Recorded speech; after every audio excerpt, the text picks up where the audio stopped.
Hey y'all, it's your girly man Maui Doster again with another episode of my so-called disabled life. Um Snowpocalypse is still here. Not sure when I'm actually gonna post this episode because maybe by the time I post the episode the snow will be gone, but it's still very much here even though it's not snowed in like 2 weeks. And I get snow's difficult to remove and get out of the way. But I feel like New York needs to take a page out of Canada's book because they have like thousands of those trucks that melt snow, and our city only has like four. Yeah, four. New York has four. Listen, we have so much more snow than that, so we need to invest in getting some more melty snow trucks for here, so that folks like myself with physical disabilities don't have to like do like physical gymnastics to get over giant piles of snow. Or also, like last night, I went out with my friend and we had to literally watch all the floor because all the grounding, because apparently there was some black ice out there. And I was not trying to bust my ass. So yeah. Um, in any case, stay safe out there with the snowpocalypse all over the place because this cold is not letting up. And it's like, wow, who invited the snow people? And by snow people I mean snow. And by snow I mean cold weather, even though it's February. Boo. Anyway, I digress. I am so excited for this episode today, especially because it is my very first international interview. Events going around the world. Um, and as y'all know, I've been like talking to a bunch of new people, which is awesome. And this guest today is so super cool and in the UK, so it's so awesome. So Louis Canto E Castro is the founder of Unstoppable Living Ltd, a consultancy built on lived experience, compassionately brutal honesty, and a fuck it mentality that drives real change. Snap, snap, homie. So am I. Mm. As a disability advocate with a deep personal insight and the former community service lead at Muscular Atrophy UK, he's brought inclusion out of the ivory tower and into the bedrooms, corridors, and coffee breaks, disrupting tokenism and guiding organizations to embed accessibility from the inside out. Hell yeah. Welcome. Thank you. It's awesome to be here. I'm so happy to have you here. So, how you doing today?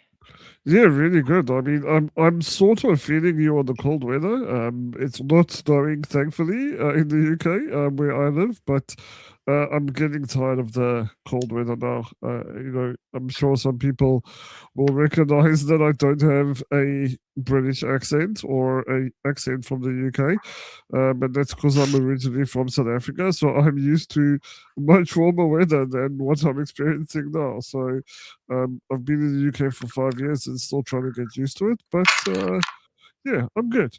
I'm good. Wonderful, wonderful. Well, I start off a lot of these interviews with a simple question so that people can like really get to know you. So, Mhm. who is Lewis and why do you do what you do? Wow, that is a very profound question to start with, and a good question at that. I guess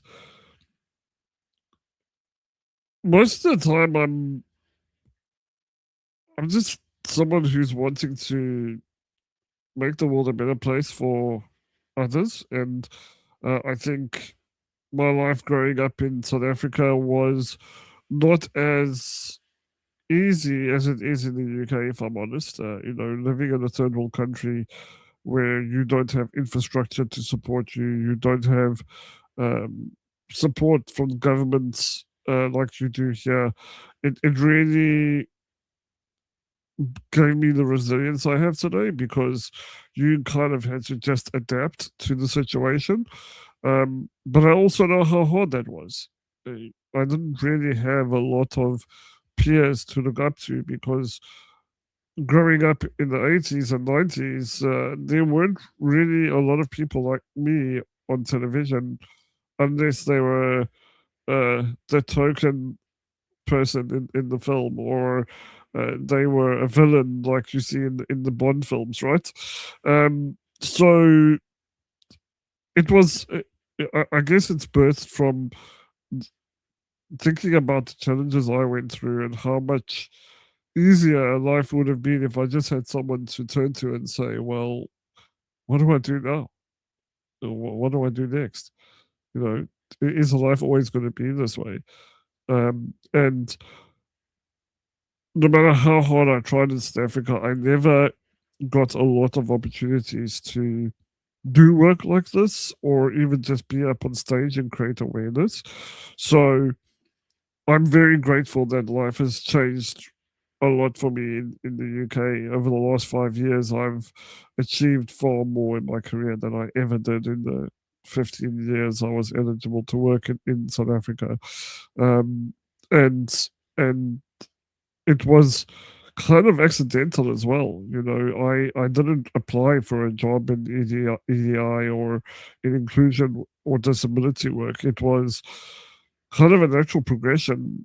Someone saw me on an episode of Dragon's Den, so the UK version of Shark Tank, and has the same disability as I do, and he was like, "Well, I don't know who this person is. Why don't I know him?" And I always joke about it. I always say he stalked me on LinkedIn first, and then eventually got the courage to message me. But it was so natural because after 3 conversations, I started working for him in his business, and for the last year and a half, I've been doing it on my own in my own consultancy. That is so awesome. So now I have so many even more questions after all the stuff that you just said. So one, why do you think there were so many barriers living in South Africa to get any kind of support or access to, like, services, or even like connect? Because I had a similar experience in New York. I didn't know anybody with physical disabilities growing up, even though I have lupus, and the chronic illness community very much wants to stay separate from the disabled community. And I'm like, why, you guys? We're taking a lot of the same medication, using the same mobility devices, go see the same doctors. Like, for all intents and purposes, we are part of the club. And it took me a while to meet more people. And once I became an amputee and had like issues with paralysis, like, that's when I started meeting many more people. But it sounds very similar that there weren't too many connections, not only with the community but also for, like, I hate to use the phrase gainful employment, but like, being seen as like a person in the world who wants to, like, live a life and do things and all that. So why do you think there were so many issues for that in South Africa, and why the UK is better? How long did you say this podcast was? There's so many things that I can Well, I say. mean, I've had short episodes, like 30 minutes, and my longest was 2 hours and 11 minutes. So, Okay, you go. People want to hear what okay, we're saying. Our okay, experiences good, are so important. So yes. good. We're gonna do a Joe Rogan episode and do a 4 hour podcast. So, I mean, I think straight off the bat, I think let's just say how it is. A third world country finds it really hard to cater to their disabled population because finances get allocated in not so meaningful ways, and corruption is rife, and um, it's a very different world. I think systemically there is the ultimate barrier of societal norms and the way people perceive disability. And coming to your point about your community not wanting to be put in the same basket as disabled people, it is very fragmented like that because of that connotation, right? The fact that if you're in the disability bubble, that means there's something wrong with you, that there is no place for you in society, I'm finding that that's why a lot of people shy away from it, right? It's that medical model of disability that just focuses on everything that's wrong and nothing about the value that you can add as a human being. And the outcome of that means that people who have a lot of skills and talent and passion to contribute in the world don't get the opportunities, right? So I started my career in recruitment, and it was by chance. Again, not a job that I applied for. I was dating someone at the time. We didn't have care available on that day, so I had to go to work with her. Um, there was a spare desk in the office, so she put me there to entertain myself so she could do her job. And I was drawing pictures or building cupboards on PowerPoint and just with shapes and lines. And her boss saw that and struck up a conversation with me and said, you know, you're so articulate and so good with people. Have you ever thought about a career in recruitment? That's how that started, right? But it's the problem is it's hard to make your job and your role sustainable in this kind of environment because first of all, South Africa is very far behind the rest of the world in terms of infrastructure and accessibility. And in my opinion, even in 2026, disability doesn't have a constant place on the stage. Um, it's kind of we do it when we have to, or you know someone who gives you that opportunity to do that, right? And this then means that someone like me who grew up in a world that didn't really acknowledge or accept people like me, and therefore went to a school for kids who were all disabled in some way or the other. We had some able bodied students as well, but they had learning challenges and some neurodivergent difficulties as well. So that's why they were there as well. And what that actually meant for me is that it created an environment where I lived a very sheltered life because it was either at home or at school with other disabled people who were slightly older than me, same age as me, or younger than me, right? And uh, at the age of 22, when I decided, like, I can't live at home anymore, I need to do something with my life, I wasn't prepared. I didn't have the skills for the real world. I wasn't used to being around able bodied individuals that weren't my family, right? It was very different and it kind of created a situation where my only alternative was to work at any job wherever I got a chance to, right? And so this means that there's no consistency. If you look at my CV, it looks like I don't know what I want with my life, and or I'm very bad at my job and I'm job hopping all the time. But the reality was it was because of systemic barriers and challenges that exist, and also the attitudinal barriers that exist in society today about disability. I mean, I've gone from recruitment into sales, into selling jewelry, into selling beauty products. I even sold adult accessories. I've done it all. I've worked in a tattoo parlor. You know, I've literally done anything that I could, just so that I could contribute positively to society. And I always felt like it was okay, but it wasn't giving me the job satisfaction that I wanted from the work that I was doing until I came to the UK and do what I do now. So you know, life was very different, and when we think about even yourself in the US, right, coming to the UK and experiencing the NHS, people don't realize what they have here in the UK with a system like the NHS. Yes, it has its challenges. Yes, there are long waiting periods for appointments a lot of the time. In fact, most of the time, but you're not paying for it. You know, in South Africa, I think a really quick math in my head in terms of dollars, you're talking about almost $400 a month for private healthcare in South Africa.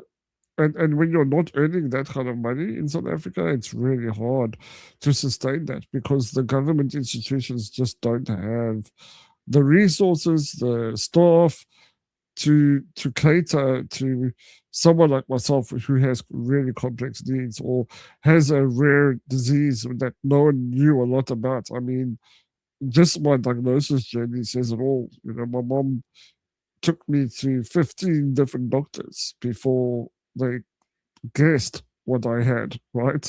It was all just guessing because no one knew what spinal muscular atrophy was.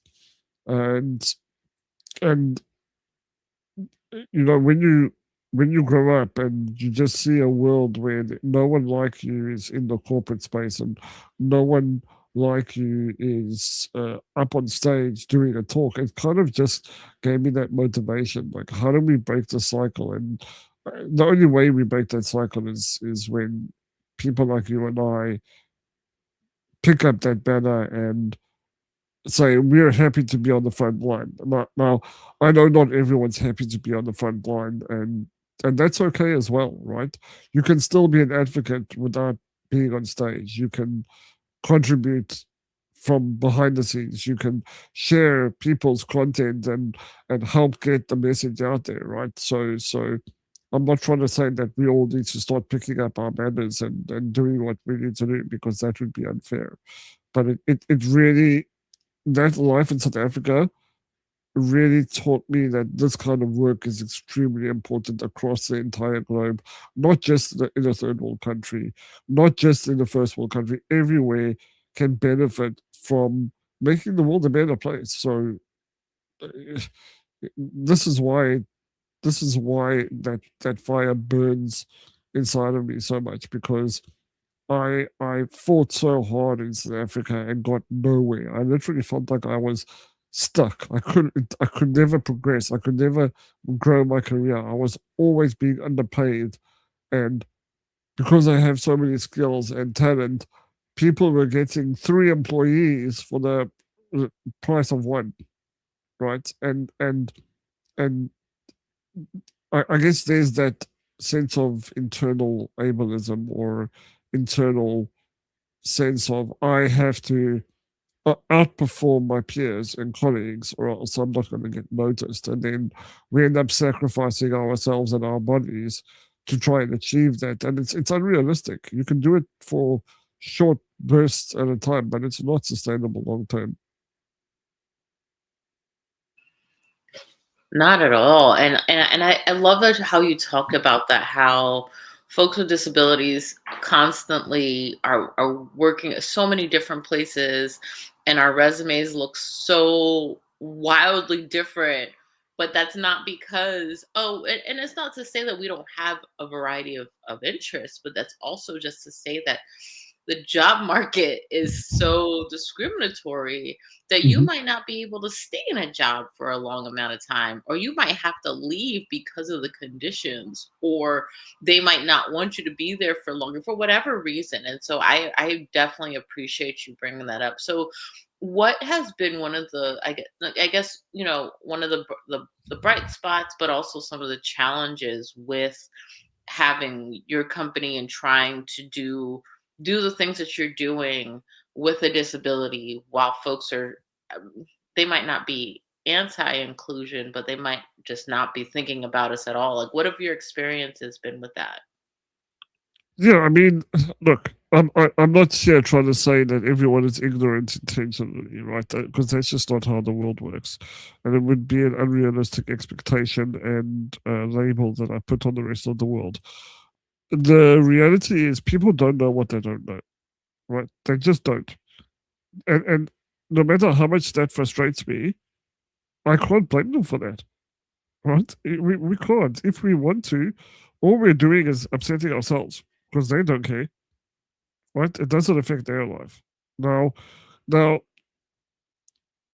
to your question, I think one of the challenges with this kind of work is inclusion is still often considered a nice to have rather than a have to have. I think geopolitics says it all, right? Like the narratives coming from not just the US, but there are narratives all across the globe that kind of sets inclusion work back a few years, if I'm honest. There's been a lot of damage caused by what's been going on, but I think this is also an opportunity for me to do this kind of work with organizations who really care about this. I'm not I'm not just gonna come in and do a tick box exercise for you. I've turned people away when I've come to that conclusion. I've just said, I'm not the consultant for you because this work means something to me. And it needs to mean something to your organization, or else it's just a waste of money.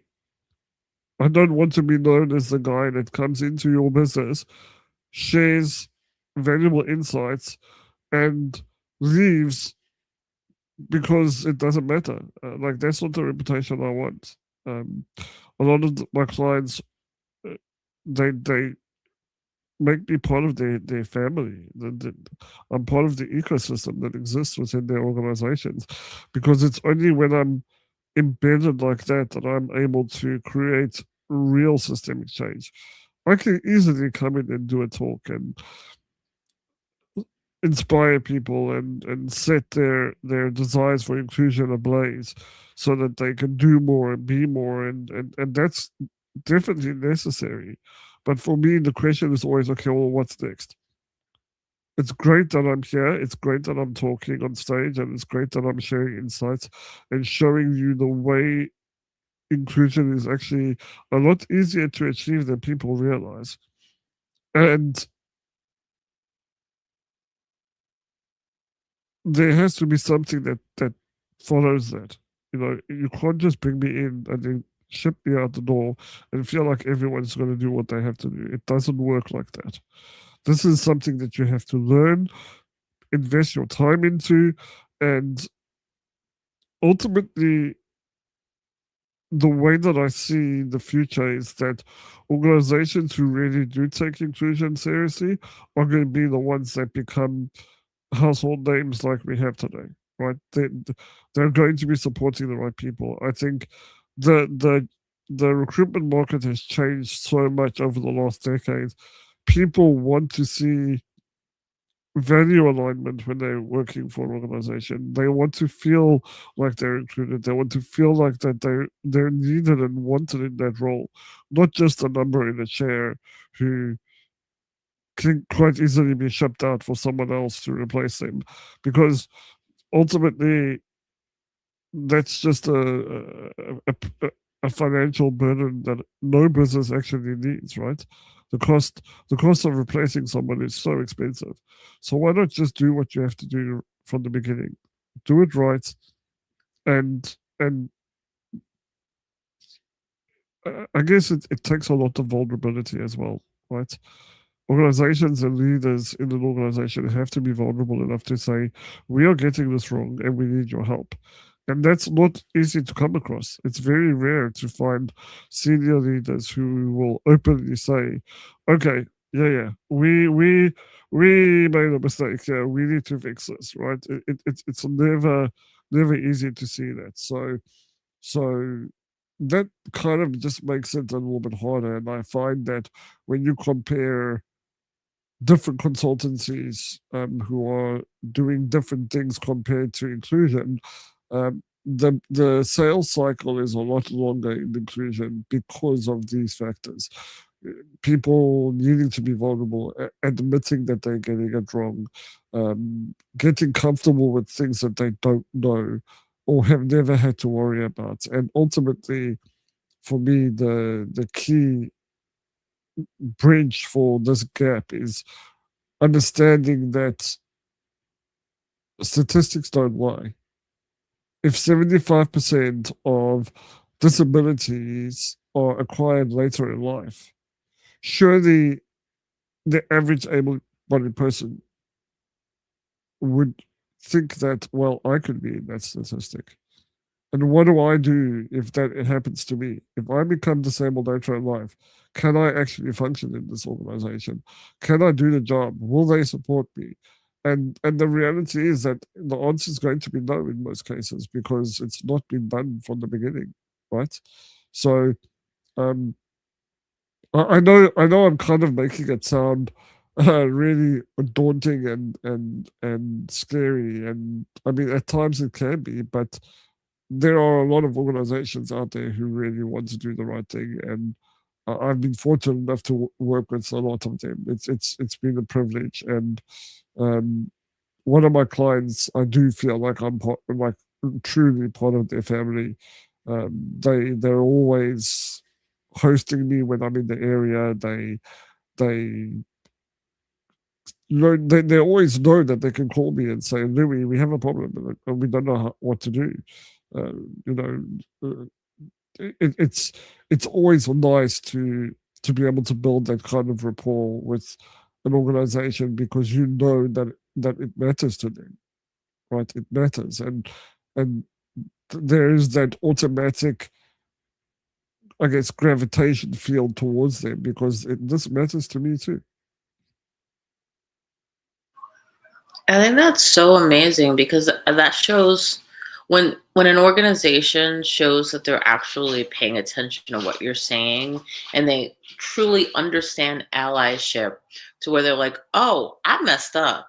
I need to work on this. I'm going to be proactive as I'm working on it Hmm. and make sure that I don't continue to do messed up things and also keep the people around who are teaching me to be better and do better." Like that is next level amazing in my mind because it's like, wow, you not only do you understand the whole assignment, but you're also trying to do better than you did yesterday, which I think is amazing. So that's super awesome. um Yeah, I mean, we have to acknowledge business leaders are usually jumping from one meeting to the other and fighting fire after fire. And that's, I guess, the burden of leadership, right? They are the go-to people, and therefore there is a lot for them to handle on their plate.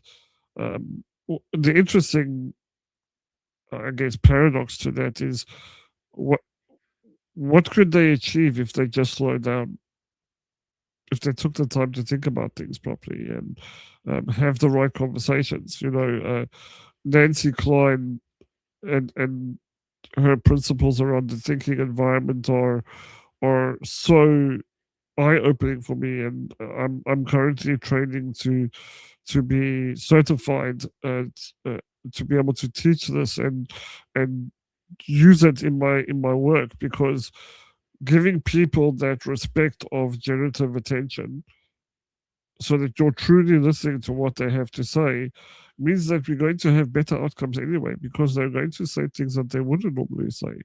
When you're in a boardroom and you're the new kid on the block and there's all these managers around you, there's that pressure of, well, I have to tell them what they want to hear or else I'm not going to fit in. And the reality is that that's actually not what you're thinking or feeling. You're not putting your ideas on the table. You're not putting your grief on the table. You're not putting your challenges on the table. And therefore, they think everything's hunky dory. I always tell organizations, especially if I'm doing an awareness talk, is that this is a two-way street. There are so many businesses who want to do the right thing, but they don't know how to help you because you don't want to declare your disability to them, or you're not prepared to engage with them to have a conversation about it so that they can support you better, right? And this is the thing. It's acknowledging that there will be times when we have to be reactive, but to your point, proactive is the only way we solve this challenge. Is by taking that step into the unknown and getting comfortable with being uncomfortable. Otherwise, we just default back into our old ways or what society's taught us. I love that you said that we have to be comfortable with being uncomfortable. I think that's so many of the times when we're having these systemic change conversations with people, they're automatically very uncomfortable because they're like, oh no, am I going to lose something? And it's like, no, no, no, actually, we're all going to gain something. And I wish more people were open to being, vulnerable and open and also like actively listening in these spaces. Years ago I did training with the Landmark Forum, and we had a whole day where we were just focusing on active listening. Wow. And people, you could tell some people that was not their automatic way of listening to people.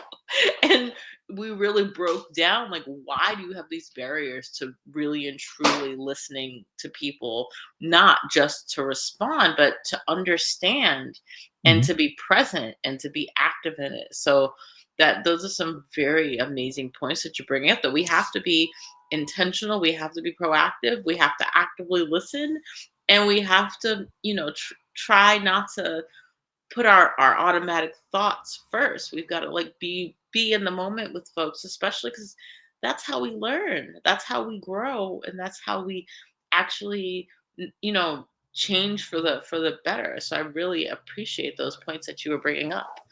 um what have been some of the challenges with some of that? Because I love that there are organizations that have listened to you, but some of the other organizations that haven't necessarily listened to you, like, what have those challenges been like? And also, like, what is some of your advice for folks who are trying to make it and be out there and do whatever it is that they're interested in? What's some of your advice to them to sort of like getting through some of those issues and finding a job and also being disabled? Like, Yeah. what would you say? Okay, so that's a bit of a double-barreled question. So let's hope I remember them. I mean, you know,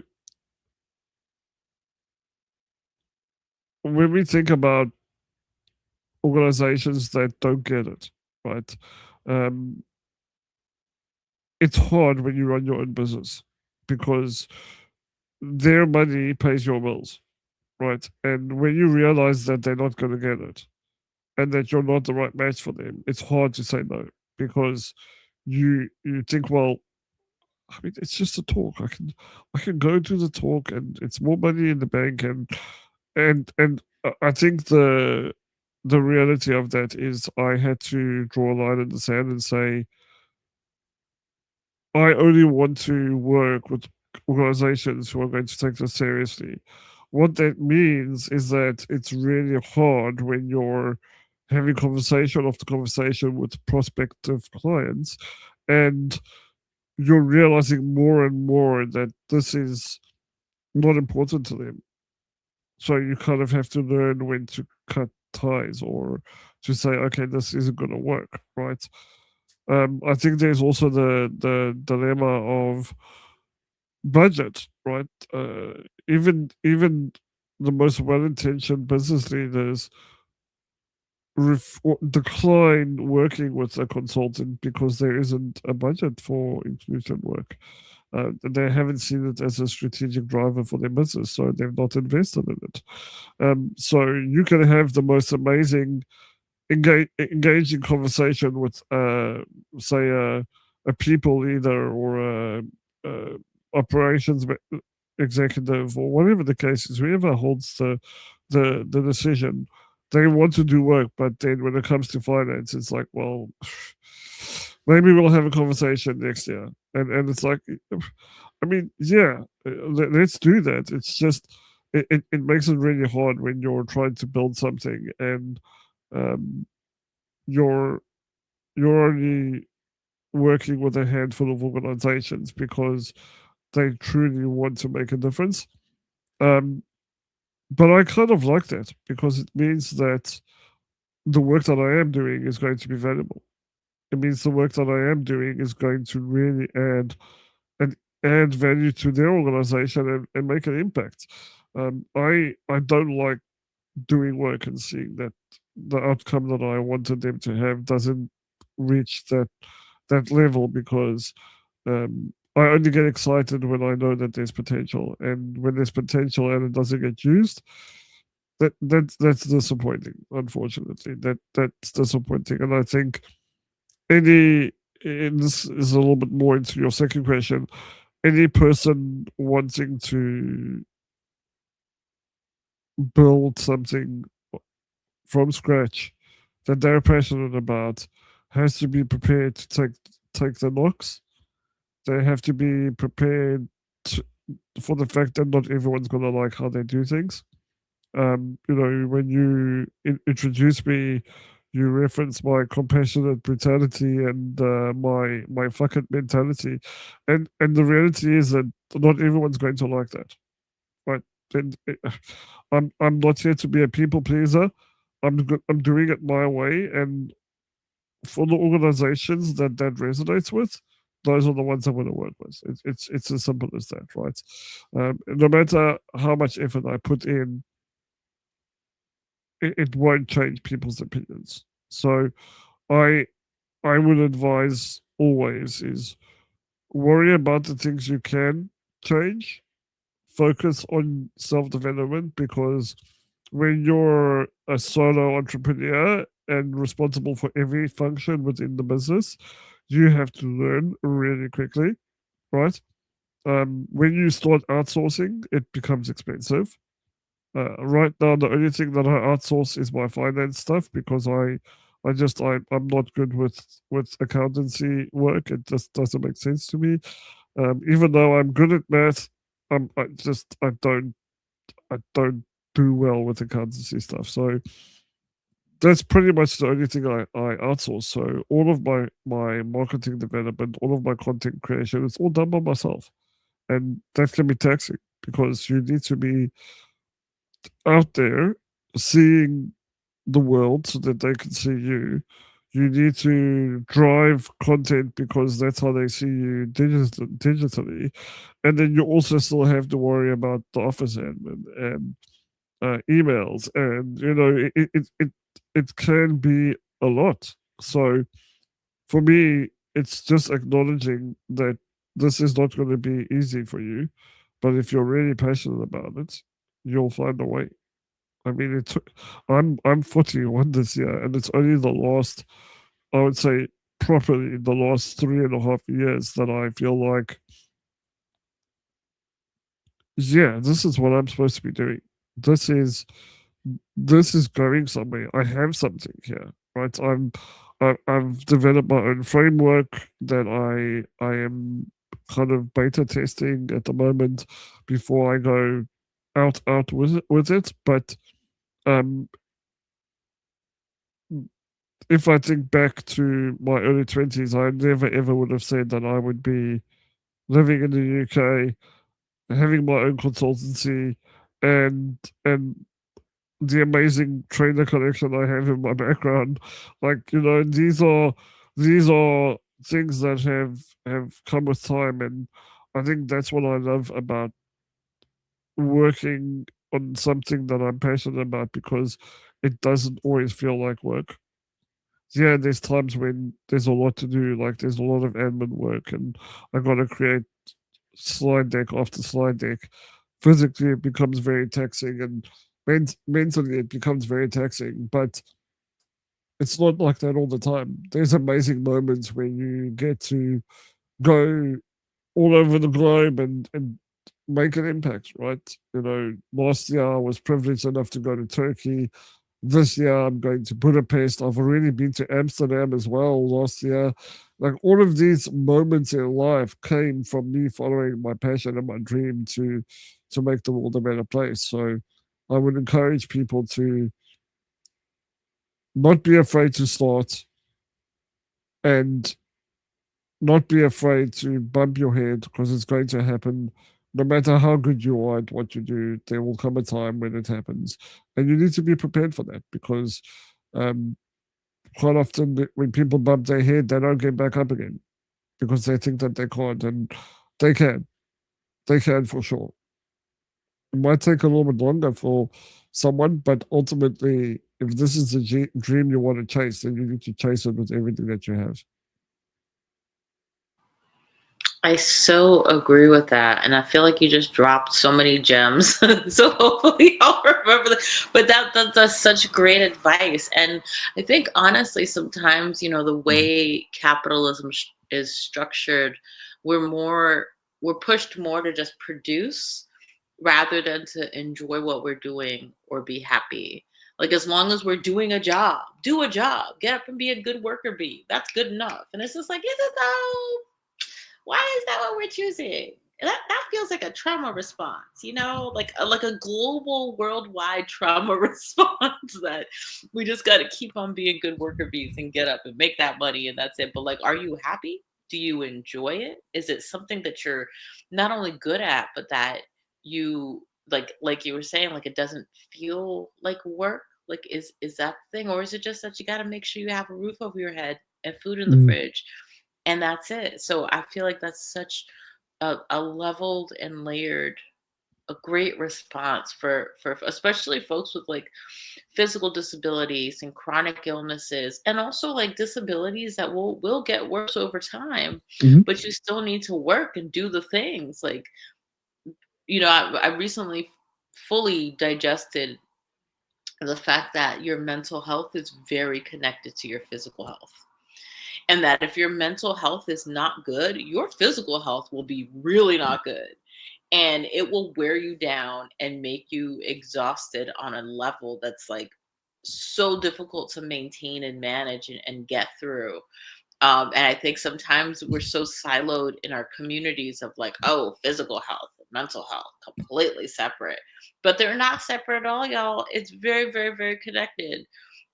So what are some of the ways that you make sure that your mental health is sound and actually working well for you while you're going through all this work stuff, while you're dealing with your physical health and your physical disability and all the different things? Because I'm always trying to figure it out, like how to not wear my body down, even if my mind wants to do things, but also I know that I need to like take care of both. I mean, that's a great question, and I'm sure it's going to differ from person to person. Um, I think what works for me is having those little uh, escape type distractions. So sometimes that will be me listening to an audiobook, usually to increase my knowledge rather than something fantasy orientated. Not that I don't like that. I do like that stuff, but I'm finding that if I'm on Audible, it's because I'm learning something. I do some gaming as well. That's why I have this device in front of my face. It's controls I can use with my lips. And I also spend time with friends. I uh, live in the UK, so obviously I go to the pub and have some drinks and travel. I have a family, so family time helps with that as well. I've been with my partner for almost 14 years, and she's got two adult children. One of them who's already moved out. So there's family, and my family here have recently all moved from South Africa to the UK. So there is my family that I can go to as well. But then there's the rebellious side of me. So, the tattoos and the piercings. And I find that going for a tattoo is one of the most relaxing experiences I can get. For me, it's probably better than having a massage because the endorphins and the pain and yeah, it's just I told you I'm a bit of a weirdo. It works for me. The last tattoo was my tattoo before my last one was a 8 hour session that I sat for, and that was so relaxing for me. I just didn't want him to stop. He's like, they're starting to turn the lights off, so we're gonna have to stop now. And I think your arm needs a rest. So it for me, it's always key that we find the things that we enjoy, and we do them. Don't just look at them from afar. Go and do them. I want to do so many adventurous things. Uh, I'm still trying to convince a skydiving club to take me skydiving. I'm trying to.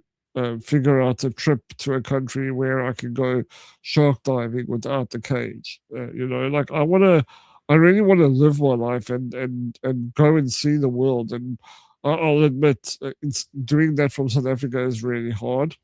But now that I live in the UK, I've been to Paris, I've been to Belgium, I've been to Amsterdam, I've been to Turkey, I'm going to Budapest this year, and these are opportunities that I would never have had in South Africa unless I came from generational wealth. And I think that's the differentiator for me is taking the necessary steps to be in a position where I can do the things that I am inspired to do and not let myself look at them from afar, because it would be easy to sit here and say, oh yeah, it would be so cool to go skydiving. Like, imagine the stories you could tell. Or when people look at someone like me, they don't expect the words "I've been skydiving" to come out of your mouth, and I love that. I love that. I love that I can change people's perception of disability or shock them that I was able to achieve something or do something, and in a way, it's building that awareness that we are people and can live our lives like anyone else, but also it means that I get to do things that I'm really interested in at the same time. And I think that's what works really well for me, is that no matter what I want to do, if I want to game, I can game. If I want to go out and about, I can. If I want to spend time with family, I can. And I think this is a common challenge from the disabled community, is we grow up being taught and to feel like we're a burden to society, and therefore we will live with our families for the rest of our lives and not do anything with the skills that we have. And I don't mean skills that we learn at school, because we all have skills that we don't learn at school, right? Uh, I'm talking about that lived experience element that I leverage for my consultancy. And if we allow people to continue to think that way, it's never going to change. If we think about the movements that came before my time, like the documentary that was on Netflix about Crip Camp in the US, right? Like an entire society of people that no one knew about until they decided to go and protest on the streets. Same as the UK, right? The laws didn't change until people started handcuffing themselves to public transport and getting in the way of traffic, like really making sure that they were out on the streets being seen and heard. And sometimes in life, those instances are very necessary to enforce change. But I think for me, the key is the times in between those times. How can we use our lives to be that bat signal in the sky for the rest of the world to be like, they're just people who are trying to get on and build a life. And it really makes me sad when I find people who have so much potential and they think, well, what's the point? Because the world doesn't want to accept us yet. It's like, well, maybe it's because we just keep sitting back and do nothing about it. Maybe it's because we're not making the decision to say, no, that's not the life I want. That's certainly what I did. I didn't want to live at home for the rest of my life. I didn't really know when I moved out. I didn't know what I wanted to do with my life. I just didn't want to be home. And yes, I made mistakes and things fell apart, and I had to move back home 4 times. But as soon as I could, I was out again. I wasn't gonna just say, "Well, I tried, and that's not enough." I think that is such a beautiful thing that you just mentioned. Like, oftentimes when we have any kind of disability, we have to be, or at least we're sort of, people lead us to believe that we've got to be a model minority. We can't make any mistakes. We can't fall down. We can't, you know, sort of be a bitch of a person. Can't be like a sort of like evil villain, but also has nothing to do with your disability. We can't have like levels and layers to ourselves as if we're not people. And it's just like, you guys, disabled folks are people too. And that means that we make mistakes as well. We're not always going to be perfect. And we need to have some grace about some of the things that we're doing, because just like everyone else makes mistakes, we're going to make them too. And it's just so wild that we're held, like, on one hand, we're held to a higher standard. Above all, we have to be everything's got to be perfect. We have to have a million degrees and a million certifications to do everything perfectly.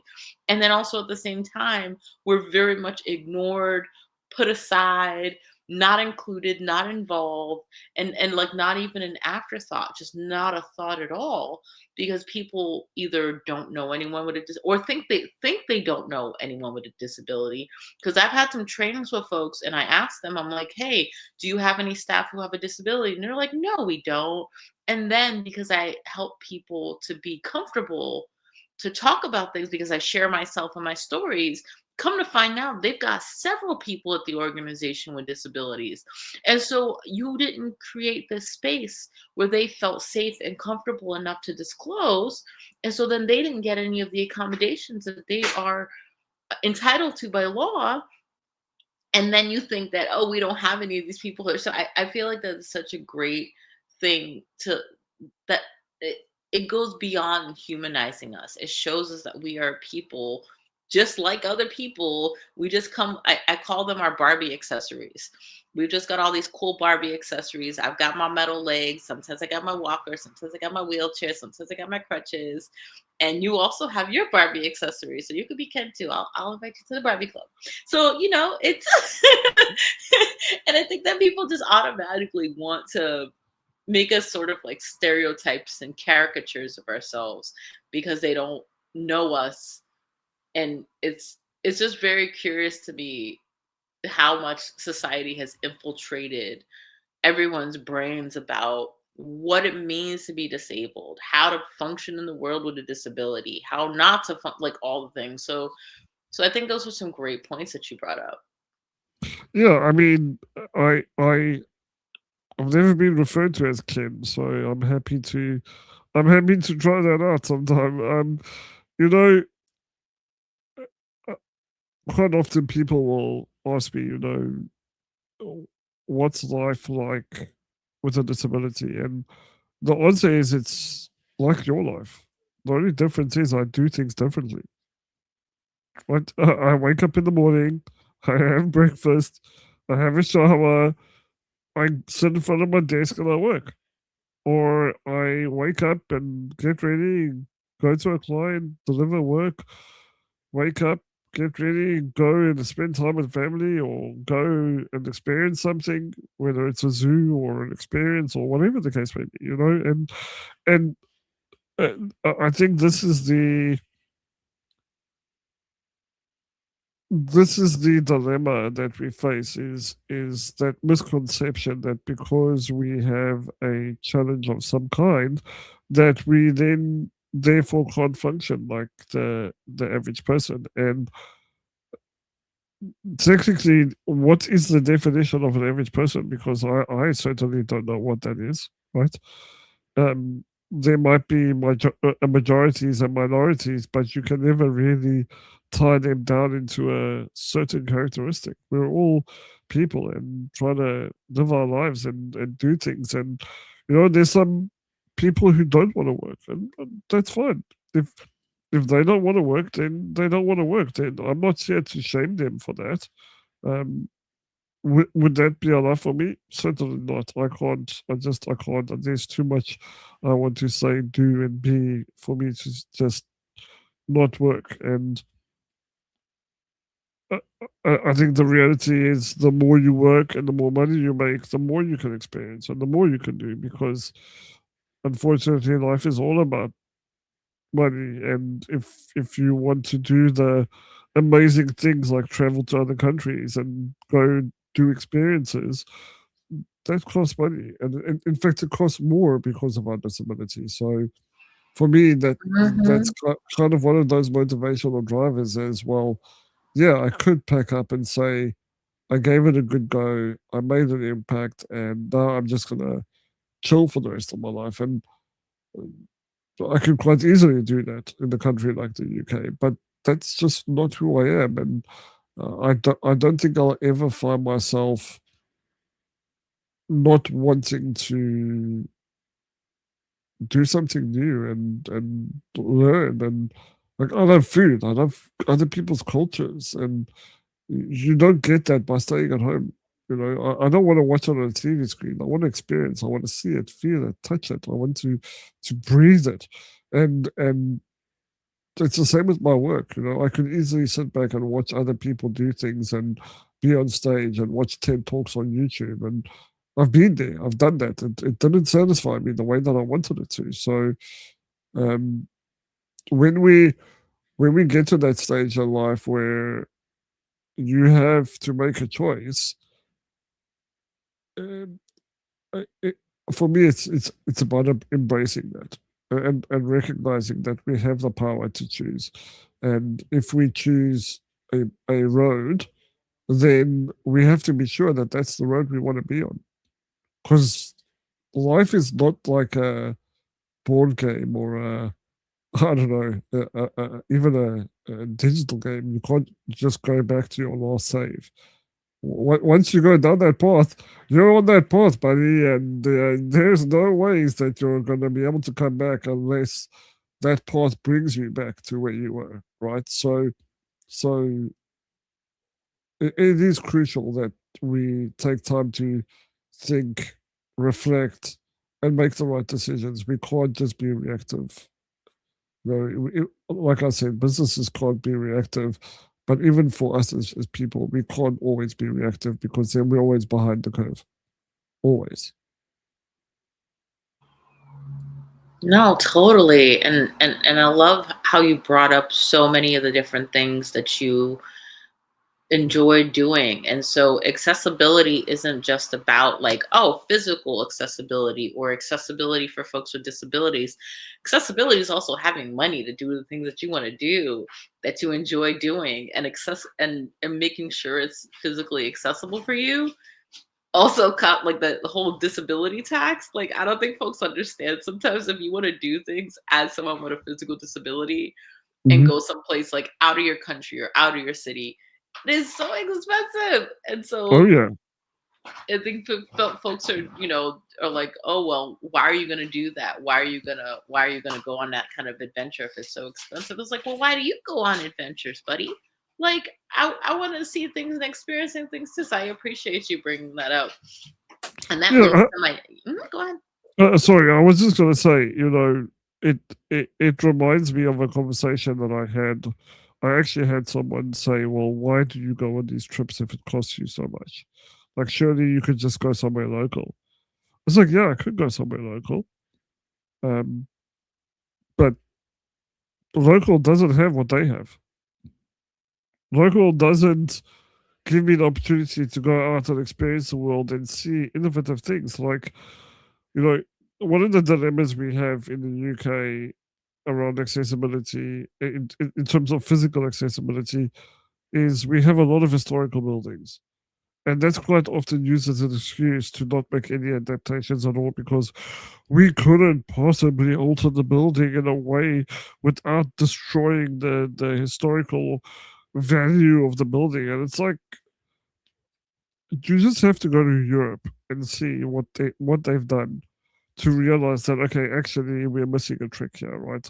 So 2 years ago, I had the privilege of attending a conference related to my disability in Ghent in Belgium, and I had some time before the conference and after the conference, so it was kind of like a holiday slash work trip um, kind of setup, which is ideal for me because most of that is covered by the work that I do, and then the extra days that I'm there is out of my pocket. So it kind of saves me money by doing it that way as well.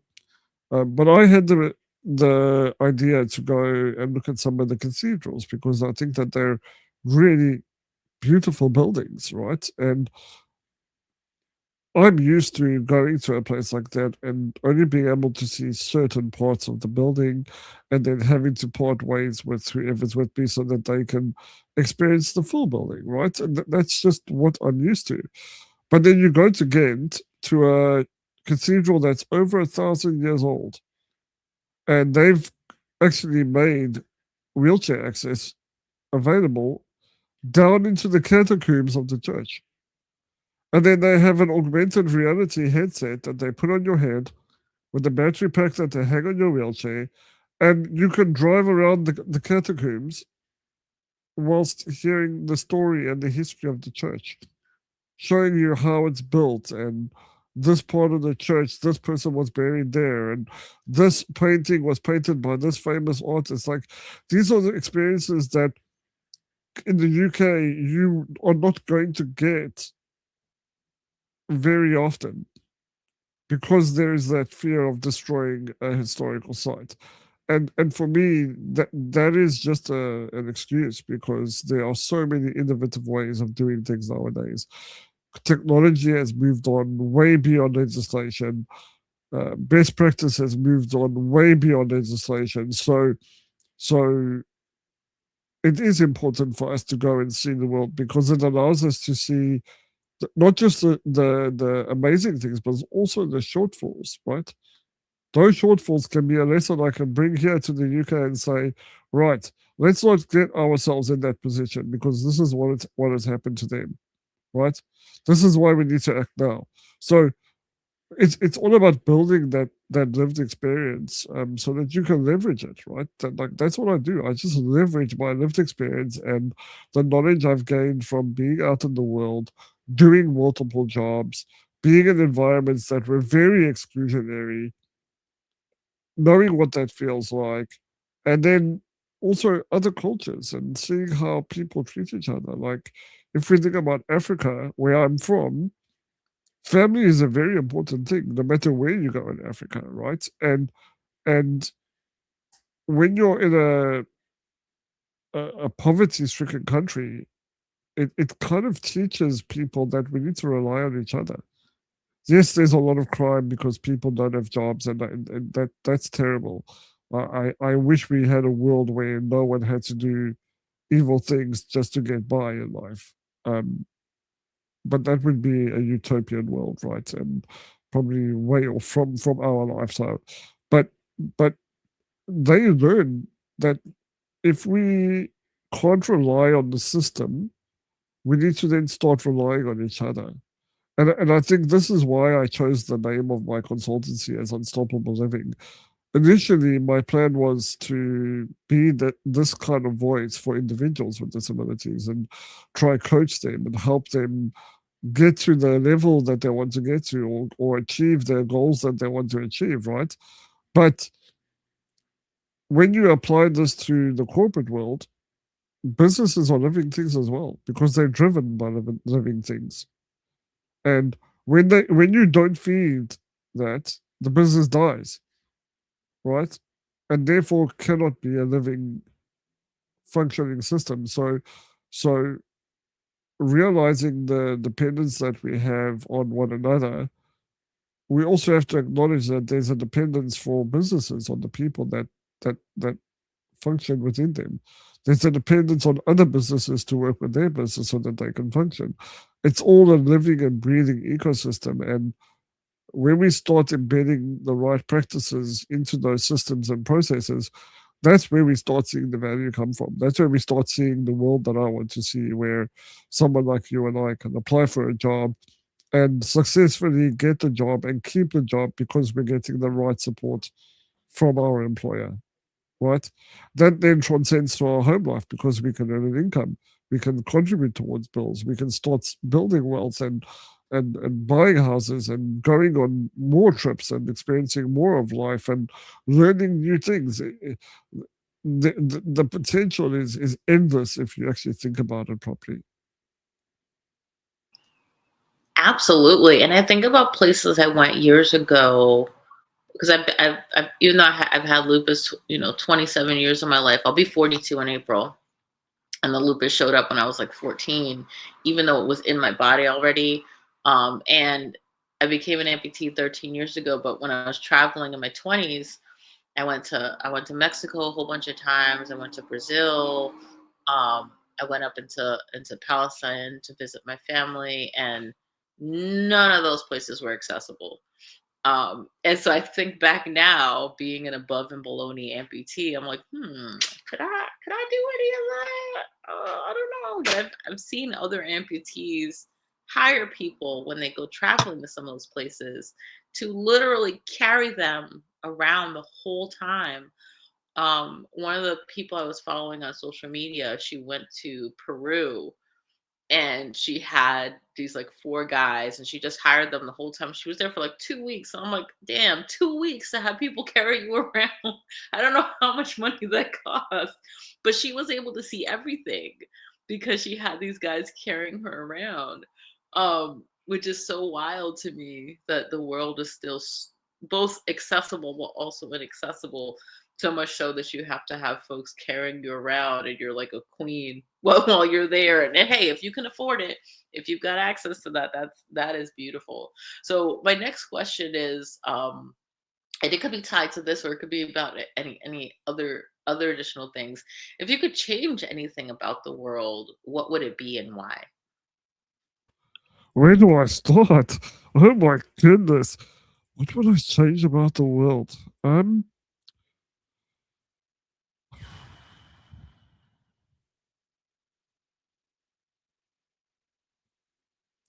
If I was thinking about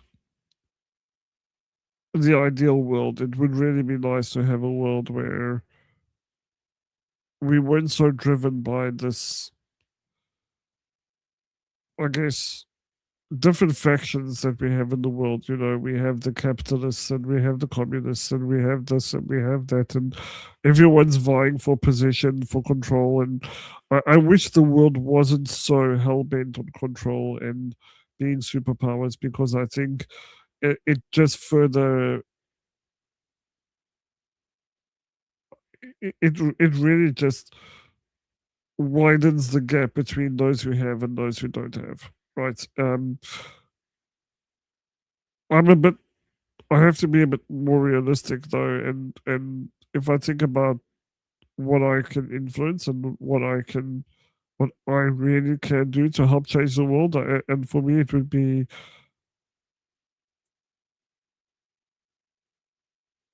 helping not just the outside world but also the disabled community recognize that our disabilities are part of who we are, not who we are. They are part of how we achieve things, not the deciding factor on whether we achieve or not. And and there's multiple layers to this, right? So even if we just move away from the corporate world for a second, there are so many people within my community that want to have a loving partner and don't know where to start. They don't have the confidence. They're meeting the wrong people, which is further reinforcing what they thought in the beginning. They're making wrong choices, and for me, it breaks my heart to know that there's people who are stuck in a cycle that they don't know how to break, and uh, don't get to experience the amazing things in life. What it feels like to have a partner, someone who relies on you and you can rely on them, someone who comforts you when you're crying and you comfort them. Uh, Intimacy, all these taboo things that people don't talk about, right? Like, I'm I'm very proud, you know, that I'm able to be sexually active, and I'm able to, um, for the lack of a better term, in inverted commas, be a real man, not just a disabled man, because that's how I used to think. I mean, let me not lie. Like that, I used to think that I'll never be a real man because, like, what woman's gonna want someone like me, right? And it's scary to even when I think that, like, I can't believe that that's how I thought, right? It was only when I did all that I could to try and get over that fear and get myself out there. That I was like a kid in a candy shop, right? Like I was like, oh my god, I want more. Give me more. Who's next? I gotta meet someone else now. That was so much fun, and don't get me wrong, there was a lot of heartache as well, right? Because the reality is that not everyone can handle life with a disabled partner, and I need to be careful about what I say here because I don't want to create a unrealistic expectation or unrealistic concern. But it takes a really amazing human being to look past someone's disability and love them for them, right? It also takes a lot to accept that there are certain things that I will never be able to do for her in a relationship because I have physical limitations. I can't just fix a cupboard door that's hanging off of the cupboard. I can't unblock a drain or catch the spider that's in the room, or it's about being realistic and doing what you can to compensate for that, and not unrealistic compensating, but it's coming to that realization that it is still possible and that you can be with a partner no matter what your preferences are, right? This is not just for straight people. Like, no matter what your preference is, there are people out there who will give you that time. You just need to be willing and brave enough to go look for them. And yes, it's scary. And I've cried many tears about these things where I was madly in love with someone and they just weren't. Right? Those things are hard for everyone, not just for disabled people. It might feel that way because you're like, yeah, it's because of my disability. So here we are, back at square one. But it just means that they weren't the right person for you. And it took me a long time to learn that. And um, I'm, again, as I said to you, the rebel in me just can't accept that things aren't possible. So if this avenue doesn't work, what do we try next? If that avenue doesn't work, what do we try there? What topic can I talk about that people don't want to talk about? Because that's where the magic happens, right? You know, I did a dating and intimacy talk last year at the local conference for my condition, and I was so surprised because we even had doctors attend, wanting to know more because their patients are starting to ask questions. As they transition into adult life, they want to know what's possible, what isn't, and the doctors are like, it is possible, but we don't know what the answer is. And it's like, well, it's because you're asking the wrong person, right? Or doctors are not doing what they need to do and make themselves aware, right? So I was so amazed to have them in that session because I think they actually realized that this is something on our minds like anyone else.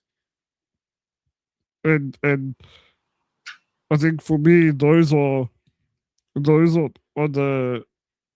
real, I guess, the real things that bring me that satisfaction of my job is that I can talk about things that people are afraid to talk about. I can help people have a different perspective on who they are, what they are, or how they want to be. And like, I'm not an expert. You know, when people introduce me on stage, we have an expert here. The first thing I say is I'm not an expert. I'm just here. I'm here to do my thing. And if it teaches you something, I've done my job. Right. And I don't want to speak for all the community because not everyone is on the same journey. Not everyone is in the same mindset as me. But the world has so much to offer. And if we don't do whatever we can to experience that, we're losing out. Yes, it costs more, but I would rather spend more and experience it than say all I ever knew was the area around my home. Like that's not who I am. I love that you've been doing these sex talks, because I think that's another level of humanizing us. And oftentimes, like folks look at, like, they'll look at my metal legs and they'll be like, "Ain't nobody gonna have sex with you." And it's just like, my husband and I have been together coming up on 10 years. He finds me very attractive. And when I say that to people, they're like, "Oh." First, their first question is he disabled? I'm like, "No." "What's that? How did you get with a non-disabled man?"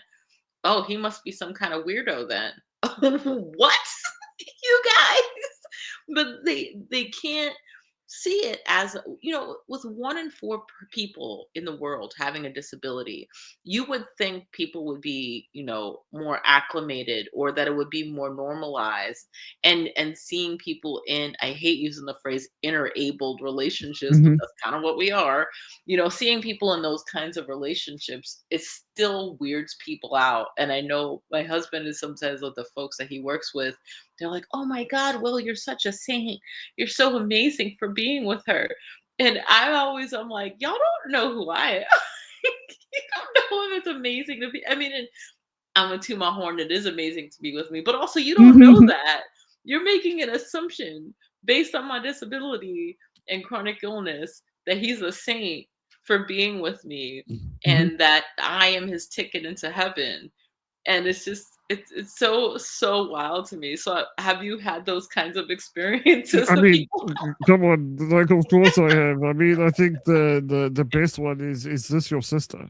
Not is this your partner, right? Is this your Yeah, sister? I get that. Is Um, he your caregiver? I'm like, well, yeah, no. Yeah. sometimes I feel like I take more care of him than he takes care of me. But no, I mean, yeah, I mean, Yeah. look, uh, this is the thing, right? Is the world still has that misconception? So it is important to talk about these things, and you know, I like how you reference like us being humans because this is the thing: is there's this whole idea that we are asexual beings and that we don't need partners or don't want partners, or if there is a relationship it's platonic, and yeah, there might be relationships like that and there's nothing wrong with that. Is that a relationship for me? Oh hell no. Like I I I I really can't be without physical touch. Like for me, that's my love language, right? Touch is amazing, and you know, I know people who are older than you and I who have never experienced that. It breaks my heart. It breaks my heart because they deserve it. They deserve to know what that feels like. They deserve to know what it's like to wake up in the morning and see a message on your phone. Hi, baby. I hope you slept well. Just want you to know I'm thinking about you. Enjoy your day. Right? Those things those things matter. They have a physiological response in our bodies, you know, and it's food for the soul, right? You know, it's the same as being people of faith. Faith gives us something that no other human can, right? And I feel like disability gives us something that no other life experience can, right?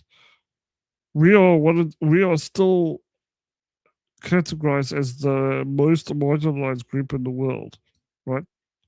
And yet we see people like you and I who are thriving all the time, living full lives. You know, we have people even though they might not be on the stage like you and I, or waving banners in the streets, like they are still living their lives and doing what they want to do, right? And for me, it just it makes me fuzzy inside to know that we're able to do these things and be human and respond to our carnal desires and our our yearning for new things and new experiences. You know, we don't have to live in a box. That for me, that's a choice. Yes, our lives can sometimes limit us. I mean, in South Africa, finance was a big problem, and we couldn't really go and do things because it cost too much money, and we weren't earning a lot of money. But that didn't stop us from experiencing life. You know, you can make food at home and pack it in a picnic basket and go outdoors and enjoy the sun and sit by the pool and go for a walk. There's always something that can be done to help you experience life and give you that joy to know that you're just like anyone else. The only difference is you're doing it differently. Damn right. Like I feel like so many times we're so, as a society and as a whole, we're so obsessed with, oh, they're going out there, they're doing that, they're having this big vacation.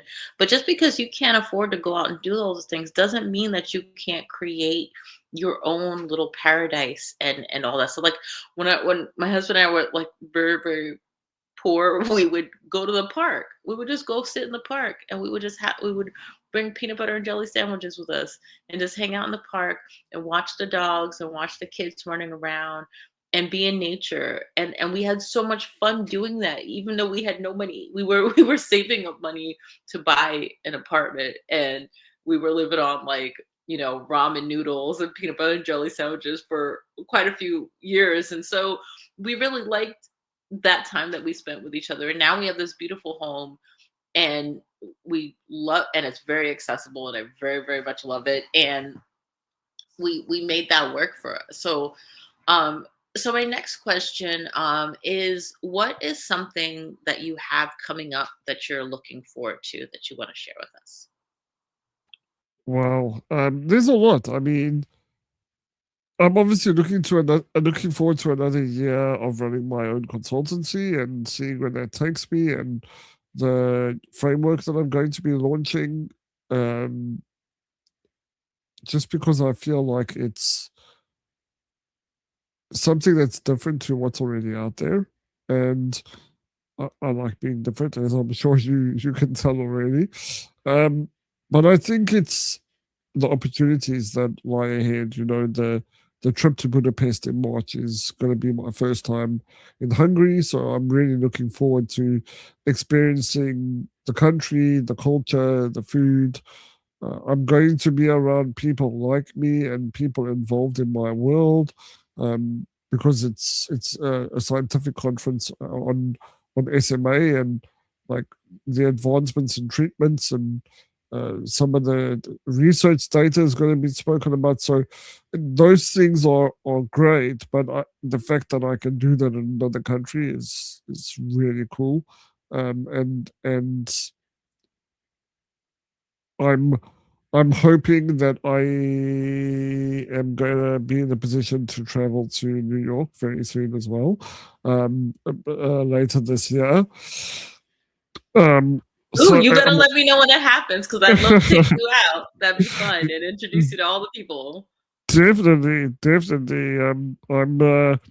I have a carer who is from Ghana in Africa, and his wife lives in Atlanta. That's where she works and lives, and I think he wants to go and experience the US and see what that's like. I don't know if it's whether there's a decision to move there or not, but he said, "Why don't we go together?" So I think that'll be my longest flight that I've ever tried. So that would be something I'm looking forward to.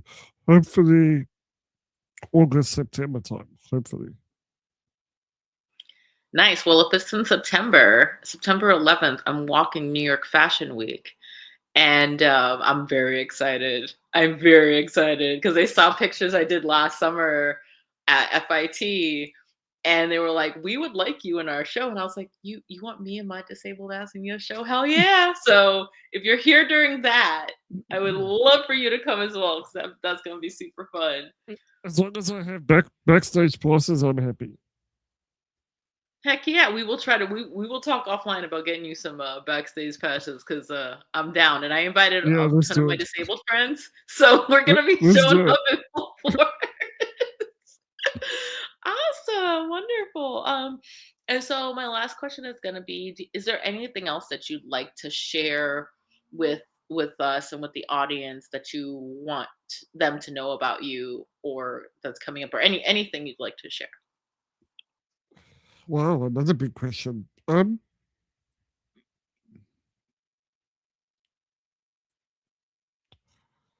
So it depends who's listening. I think first and foremost, anyone from our community is just know that it's okay to be you, and there will be people who don't like that, and that's okay. Um, Lean into what you believe is right, because you normally are right, and if you're not right, it was a lesson you were supposed to learn anyway. So you may as well lean into it, nonetheless.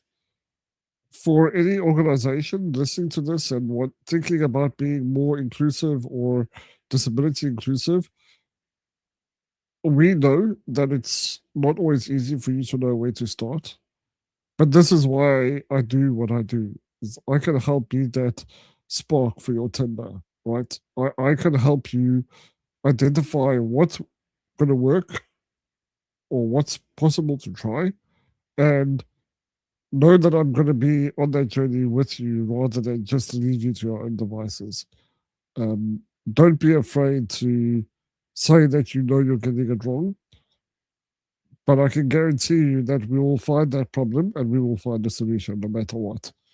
This is what I love about the work that I do, is the fact that it's different from business to business. Everyone has a different dilemma and a different maturity curve. So how do I mold myself to fit into that is important. And this is also why I love my framework so much, because it, it's modular. You know, we can plug and play wherever necessary, rather than saying, "Oh no, stop what you're doing. Let's go back to the drawing board and start again." Because the reality is, most businesses can't afford to do that. So, if you're looking for someone to fit in where you need them to fit in, I'm here. I'm here. I'm ready to help. That is so awesome. So y'all, we're gonna share all the information to reach Lewis and on in the show notes and all the wonderful information. And when he is in New York, I'm gonna do a live stream so you can see us live and in action together, because that's gonna be so cool and so awesome. That'd be cool. It has been such a joy to speak with you, and I definitely want to have you back on so we can see how your journey is going, and also how like the parallel journeys of other folks that you're supporting are going, because I think that is very, very interesting, and I think my audience will love to hear much more about that, because you sound so cool and you're so awesome, and I can't wait to meet you in person later this year. So thank you all so much for joining us for this episode. And we will see y'all again soon. Bye, y'all. Thanks, everyone.